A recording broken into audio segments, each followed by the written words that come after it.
pasidžiaugti tik tai pergalę, bet ne žaidimu, pačiu žaidimu. Tikrai čia yra ne mūsų žaidimas, ką mes demonstravom čempionato metu.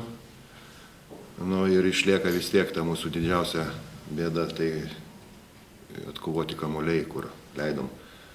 Jeigu varžovės padaro 28 klaidas, bet pasima 15 kamuolių po mūsų lenta, tai labai ir sudėtinga kažką tikėtis geresnio labai rezultato, bet pergalė yra pergalė, reikia taisyti. Nežinau, čia pavyks mums pataisyti, nes jau taisom mes beveik 3 metus tą dalyką. Čia manau, kad čia jau ateina iš pats mažens įgūdžiai, kaip sakoma.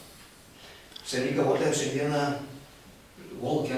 šiandieną žaidė labai nemažai. Tai čia suprantu, kad tokia investicija į Baltijos lygos finalo ketvirtą, ne tik tai į moterų lygą. Ne, kaip tik tai į moterų lygą, nes Baltijos lygoje baigėsi registracija, jinai negali žaisti. Apskritai negali? Baltijos lygoje ne. Ir dabar, kur bus kitą savaitgalį finalinis ketvirtas, jinai nežais. Supratau, ieškojau tiesiog priežasčių, kodėl ji tiek daug žaidė šiandieną, nes atrodė labai nepatikimai. Norėjusi paprasčiausiai ją įvesti, nes po to, kai bus, jeigu daisim iki finale jau mes, tai yra sudėtinga. Tai dar čia pirmos rungtynės iki 2 išlaužtų, tai toks momentas, kur mes tikrai galim dar truputį, pavadinkim, rizikuoti ir tą pažiūrėti, kaip jinai atrodo. Aš manau, kad ją yra sudėtinga, jinai čia jau 2,5 savaitės, jeigu neklystu. Ir be varžybų, tai tiesiai į pusfinalį tokį katilą, jeigu galima tai pasakyti, į metus, tai yra jai sudėtinga. Manau, jinai įsivažiuos, jinai turi tikrai potencialo, tikrai jinai yra fiziškai stipri, paprasčiausiai tik tai dar reikia to susižaidimo, kur truputį dabar ir prie jos truputį mūsų, kaip ir, pavadinkim, sugriuvo tas žaidimas. Potencialo pas ją tikrai yra, bet klausimas, kaip jūs galvojate, ar užteks tiek laiko, tiek nedaug laiko, jei tikrai įsivažiuoti, kelios rungtynės liko. Ką daryt, bandysim. Daug čia buvo mūsų irgi, mes svarstėm, reikia, nereikia. Aš pasikartosiu, jinai buvo įmama ne kaip vedanti žaidėja, vadinkim, paprasčiausiai, kad duoti vietai pailsėti vis tiek. Aš manau, mūsų žaidimas stovės ant mūsų pagrindinių lietuvaičių, kurios žaidžia. Ir žais, o jinai tik taip turės papildyti. Paprasčiausiai šiandien jinai gavo daugiau žaidiminio laiko, kad norėjau daugiau ją pažiūrėti, truputį imuosi atsakomybės savo. Jeigu būtum pralaimėję, tai valdžia būtų nepatenkinta, bet kol kas laimėjom. Aišku, rungtynės buvo nervingos, įtemptos, taškas į tašką visą laiką nebuvo jokių apie kažkokį atsipalaidavimą, aišku, net minčių. Mums tai džiugu, aišku, kad mes laimėjom, nesvarbu čia ar 1 taško skirtumą, ar ten būtų daug, nes mums svarbiausia pergalė. Tai tikrai džiaugiuosi už komandą. Kai Juškaitė paskutinį metimą metė, surinko kojos gerai? Kaip, gal nebent taip atrodė. Ne, aš nesulinko, žinote, čia toks krepšinis arba sušils pražanga, nesušvilps vėl, niekada negali žinoti, stengiasi kaip gali, o gaunasi kas gaunasi, taip kad šį kartą buvo, kaip sakoma, į mūsų pusę. Šį sezoną labai skirtingos būna rungtynės su Kibirkšties komanda, arba labai lengva, arba labai sunku. Nuo ko tai priklauso? Čia tikrai sunku pasakyti, nes mes visą laiką stengiamės įvertinti varžovą, ypač Kibirkštis, tai yra tikrai jauna komanda, jaunos ambicingos žaidėjos ir mes visada žinome, kad jos yra visada pasirengusios kovoti, taip kad stengiamės eiti aikštelį visą laiką nusiteikusios. Buvo labai įtemptas rungtynės. Džiaugiamės, kad gerai sukovojom, pritrūko truputį sėkmės, kad iškovotume pergalę, bet namie tikimės atsirevanšuoti ir grįžti vėl čia. Laura, pati buvo sužvėrėjus šiandien, visose situacijose jūsų pilna.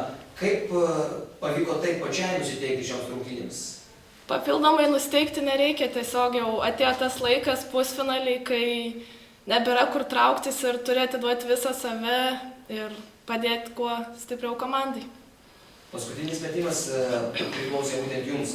Ar viskas buvo taip planuota toje atakoje per tas 3 sekundės? Suplanuota nieko nebuvo, trenerė nebeturėjo minučių pertraukėlių, tai tiesiog gavosi ekspromtu ir gaila, kad neįkrito. Nedaug tokių metimų, nedažnai tokius metimus krepšininkės meta per karjerą palyginti, ar ne? Ar pirmas toks atvejis, kada galėjote tokių metimų, tokių rungtynių svarbą nulemti? Tikrai pirmas. Aš esu patenkinta savo komandą.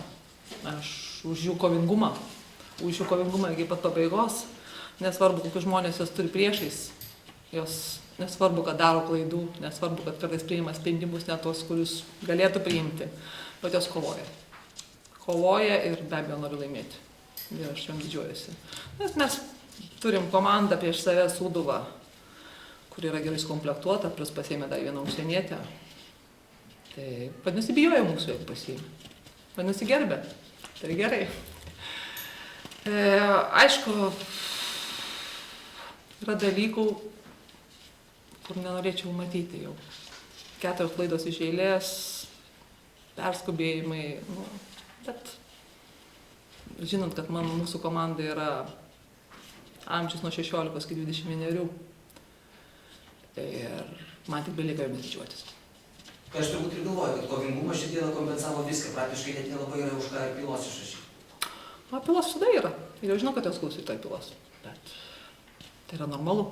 Tai verčia ne pylos, tai tam tikros pastabos, tam tikri bus, sakykime, analizė, parodomos klaidos, galbūt jos neįsitaisys iki penktadienio, bet jos gal įsitaisys kitą sezoną, gal dar po sezono, bet tai bus akcentuojama. Trenerė, paskutinė ataka. Jeigu jūs būtumėte dar turėjusi minutės pertraukėlę likus 3 sekundėm, tai būtumėte braižysi tą paskutinę ataką? Ne, bet būčiau braižus tą, ką jis nežinojo. Mes ir neturim tokių dalykų žinoti. Ne, ką jos pačios žaidėjas būtų nežinojo, naujas būtų visai dalykas buvęs. Bet dėja, nebeturėjau. Laura Juškaitė šiandieną turbūt buvo kovingesnė už visas. Antrą pusę, kai gavo biškį pylos. Po pirmos pusės. Bet jinai truputėlį pas mus sirguliuoja, bet tikiuosi, kad viskas tvarkoja. Trenerė, jūs pati pradėjote kalbėti apie varžovų papildymą Walker po krepšiu. Kiek dar pasunkėjo užduotis, turint omeny, kad jūs ir taip nebuvo lengvos baudos aikštelės su Sūduva? Žinot, iš mano patirties kaip žaidėjo, labai retas treneris eina pabaigoje žaidėjo. Užsienietė, nebent jis ją gerai pažįsta. Jeigu jis nori naudos. Tai yra aš tikrai, nes turi būti tikrai žaidėjas, kuris tau veš, nes nėra paprasta. Tuo labiau Marijampolė yra tokia komanda, kuri yra jau sustiguota, kuri sukosi kaip laikrodukas, jos tikrai ėjo gerai, nušlavė visus, sakykime, finaliniam tauriai, tikrai žaidė gerai, jos buvo pačiam pike ir įnešti naują žaidėją nėra paprasta, jinai turi būti labai aukšto lygio. Nėra paprasta, nes jinai išbalansuoja daug dalykų, o to labiau jai turi duoti žaisti, vis dėlto tu ją pasiėmė. Antrosiuose rungtynėse šiaip jau užteks moralinio kvapo šitiek daug šiandieną čia atidavus? Mum? Taip. Kaip mes jau tiek daug turim. Be abejo užteks. Tik tai, čia nieks nežino. Žinot, jaunimas jis toks, to nenuspėsiu.